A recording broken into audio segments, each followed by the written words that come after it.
Welcome to this week's edition of Freedom and Prosperity Radio, the weekly radio news magazine that we put together here at the Virginia Institute for Public Policy. No, I don't pre-record this part and just add it to every show. I'm doing this from memory. My name is Joe Thomas, and we put together a lineup of folks that give you some details so that when you get the person who's been downloading too many NPR shows, you can actually give them the facts, not the hair on fire, jumping up and down mischaracterizations of these issues. To do so is one of our favorite folks to go to, especially when election integrity is the issue. And really, is there any other issue? There was an election integrity issue sort of in the Supreme Court cornucopia of rulings that came out this year. And to discuss it with us, the Berger versus North Carolina NAACP, manager of Election Law Reform Initiative and senior legal fellow at the Meese Center at the Heritage Foundation. He is the great Hans von Spakovsky. Hans, welcome back. How are you doing this weekend, sir? Listen, I'm doing just great. Thanks for having me back.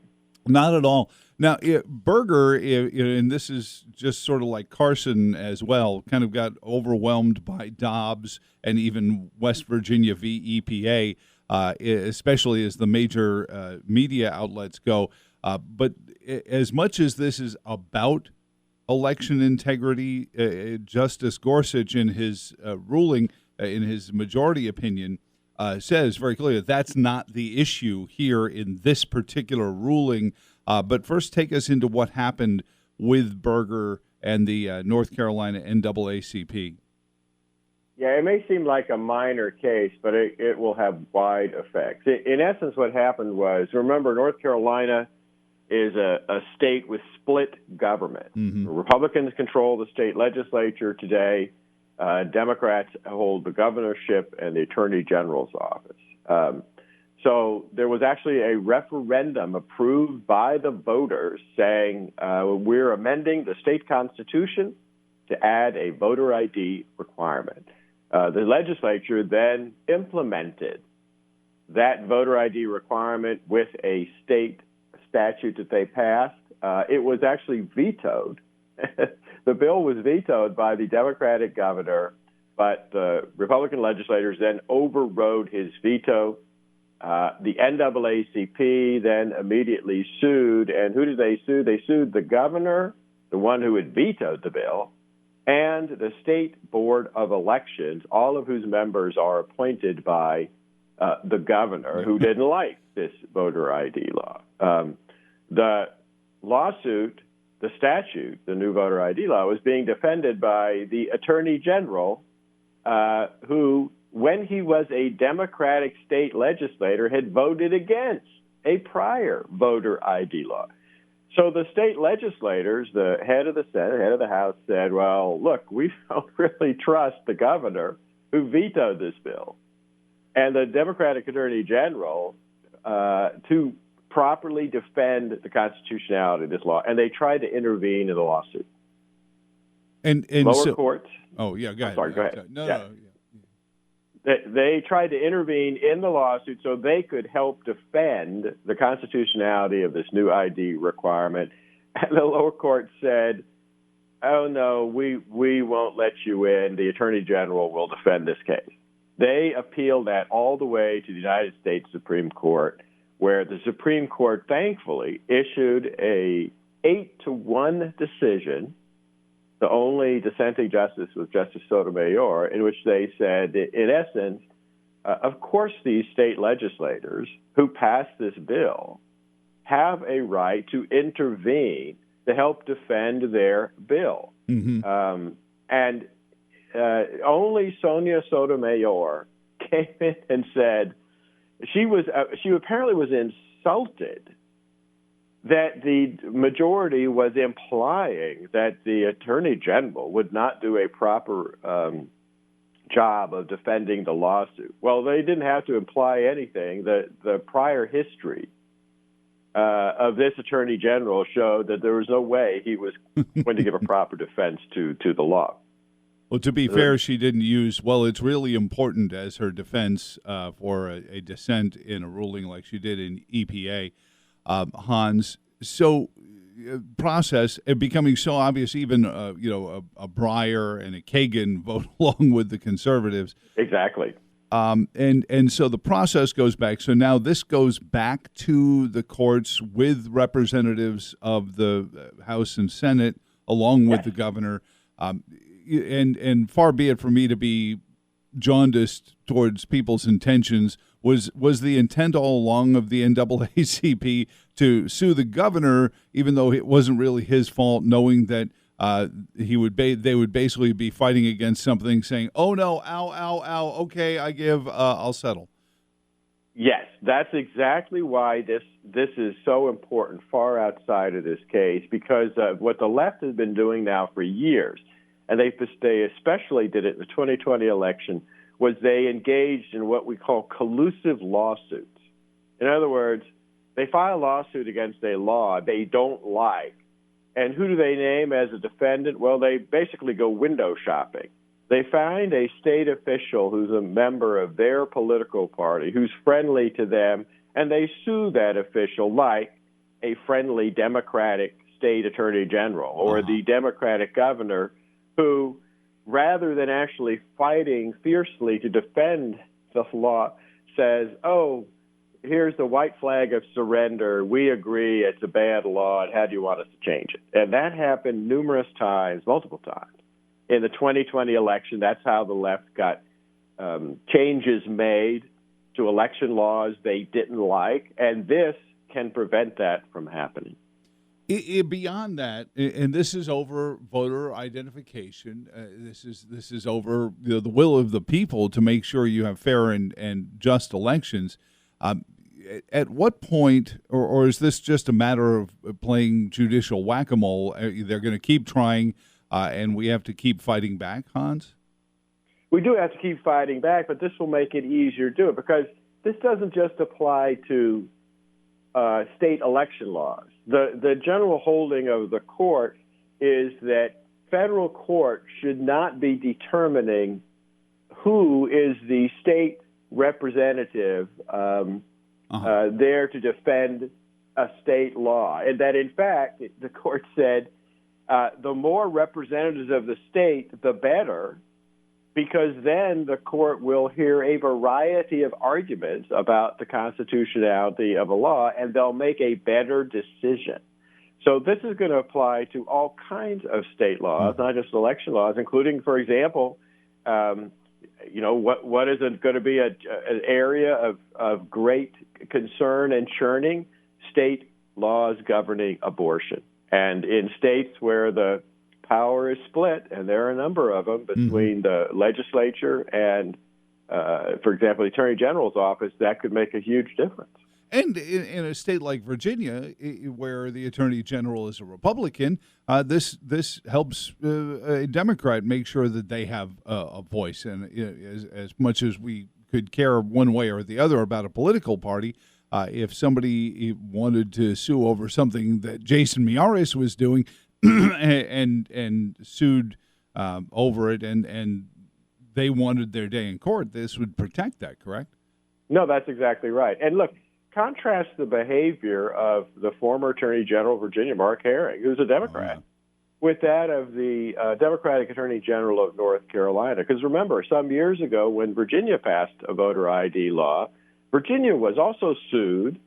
And what did Mark Herring do? He had also voted against that very law when he was a state legislator before he became Attorney General, and he followed the proper ethical path. He recused himself from defending the Virginia law and instead appointed a private law firm to defend the Virginia voter ID law, which they successfully did. Contrast that with this North Carolina Democratic AG who didn't do any of that and instead insisted that he, who had voted against voter ID, ought to be allowed to solely defend that law. That's quite a difference in ethical and unethical conduct between two state attorney generals. And mark down this weekend as the weekend you heard somebody say something complimentary about Mark Herring. But rule of law, I mean, and this is, as an abstract, Hans, beyond the electoral issues, this is why third world banana republics are the way they are versus civilized countries with rule of law rather than rule of man. Yes, no, that's exactly right. And there are so many folks on the left who want to push us into being that kind of lawless country because they think, well, if they're in control of the levers of power in the government, then they should be able to do anything they want, and that just leads down a road to chaos and, frankly, tyranny. So, was there anything in the North Carolina voter ID law that we can, because we've got so many things that we can bring issue with here in Virginia's law? Hans von Spakovsky is on with us from the Heritage Foundation and our director of our election integrity, election law reform initiative here at the Virginia Institute. Certainly we look at things like same-day voter registration. We just had the Wisconsin Supreme Court knock down drop boxes in their state anyway. What things can we learn, glean, add to our legislative attempts to make sure that each valid voter casts one valid vote? Well, in Virginia, they need to get rid of same-day voter registration, which is about to go into effect. They need to re-up the voter ID law, which was weakened to the point where it's almost completely without effect in Virginia, and go back to and put in a requirement for a government-issued photo ID. And they need to enforce and make sure that that ID requirement extends to absentee ballots too. But I mean, when then the inevitable suits regarding whatever, and they come up with so many creative ways to make it sound like we're vote suppressing when we're not, and they still haven't brought anyone who could tell me to my face, hey, yeah, I walked up to the polling place and I was turned away. So I don't know how they make the case, but they keep bringing back vote suppression, Jim Crow laws, Jim Crow 2.0, and all of that things. So is this a case that we could use, keep in our quiver, if they try to, sue Louise Lucas in the Virginia Senate over something that Governor Youngkin signed into law? Yes, and what folks need to understand is that the vote suppression meme is just a propaganda term they came up with on the left to oppose any kind of common sense election reform. And the vast majority of the lawsuits that they file, they lose. I mean, that's why we have ID laws in effect in states like Georgia, Texas, Alabama, Mississippi, South Carolina, because they filed lawsuits in those states when their ID laws became law, made those same voter suppression claims. They lost in court, and those laws have been in place now for years. Mm-hmm. Literally in Georgia, for example, since 2008. And not only has the votes there not been suppressed, Georgia, for example, with its photo voter ID law, has seen record registration and record turnout in the state ever since that ID law became effective. Yeah, so it really doesn't prove their narrative on it. Hans von Spakovsky on with us. So are states, and I know that right now the 2023 election is already being dominated by discussions regarding abortion access. And I'm not going to use the word, everyone used the R word. It's not a right. The Supreme Court made it very clear, but abortion access is going to be on the ballot. Is that going to overwhelm, and is there a peril, because election integrity is such an important but not nearly as incendiary an issue, that those who are seeking things like election integrity and better business environments and all of the, as Kevin Spacey once called it, the nerd prom stuff, but is much more essential to our day-to-day lives and impacts more and more Virginians. Is there a danger that we lose the grip on that important narrative, or is the election integrity issue still front brain enough to carry us into 2023 with people who believe in the one valid vote or casting one valid vote?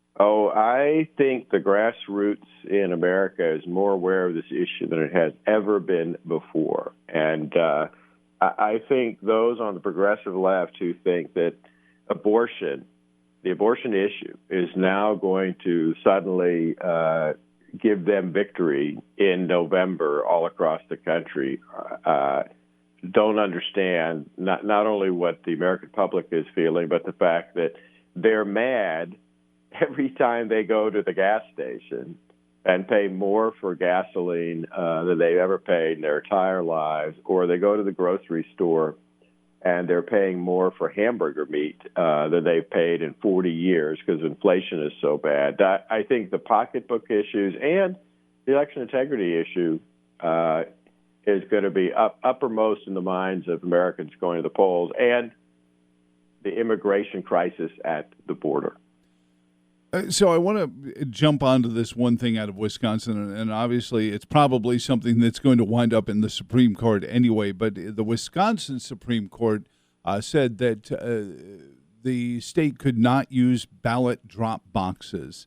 Is that something that you could see coming to the Commonwealth, where we are still grappling with drop boxes, and where are they and who's watching them, and is a 24-hour surveillance camera sufficient to guard a drop box, that kind of thing? I'm not sure that decision really has much travel outside of Wisconsin for this reason. It was a statutory interpretation. What they were saying was that the Wisconsin State Election Commission, and in Wisconsin they don't have a Secretary of State, they have a state commission that runs election, and it was the Wisconsin State Commission that all of a sudden in 2020 allowed drop boxes, unguarded, unsurveilled drop boxes all over the state. And what the Supreme Court said was, you have no statutory authorization to do that. If the state legislature in Wisconsin were to pass a statute saying that drop boxes are allowed, well, then the commission could do that. But in essence, they were saying there's no statute allowing you to do that, therefore you can't do it. So it all depends on, in each state, what is the statutory authority of the chief election official or the election commission when it comes to drop boxes, and that's going to define whether or not drop boxes are there. They're a bad idea. Mm-hmm. We never had them before the 2020 election. There's just too many problems and risks with them, and we just don't need them. We never had them before. There's no reason to have them now. Well, and I've always made the case, and I haven't seen anyone bring it up, so I'm probably wrong about chain of custody. But the first time I mentioned it to a friend of mine, it said, "Oh my goodness, are you saying my vote is a criminal evidence?" No, I said it's like a legal document, and you need to protect legal documents from from falling into the wrong hands or being frauded like a deed. And they said, well, I don't think that's got any stand, Hans. But chain of custody should be the issue in these drop boxes. We saw U.S. mailboxes in the 7th Congressional District here in Virginia get ripped open with Lord only knows what ripped them open back in the 2020 elections.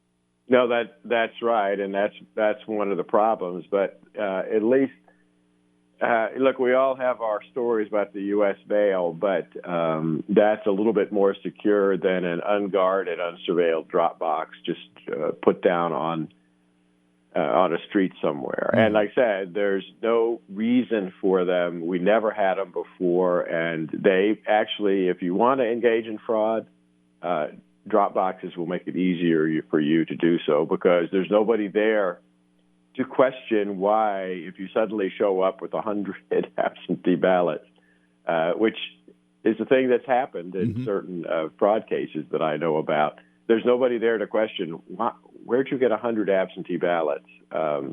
With drop boxes, just put them in. Nobody knows you did it. Yep. It makes a great movie, though.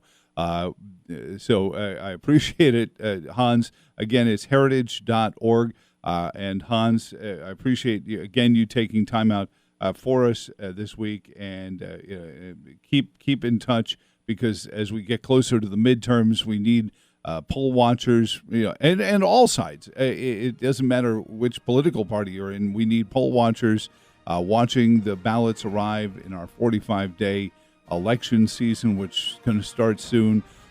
So get with your local party officials and get trained up. I know there are training sessions that are available through our election integrity initiatives as well. And you have a wonderful weekend, sir. Thanks a lot, Joe.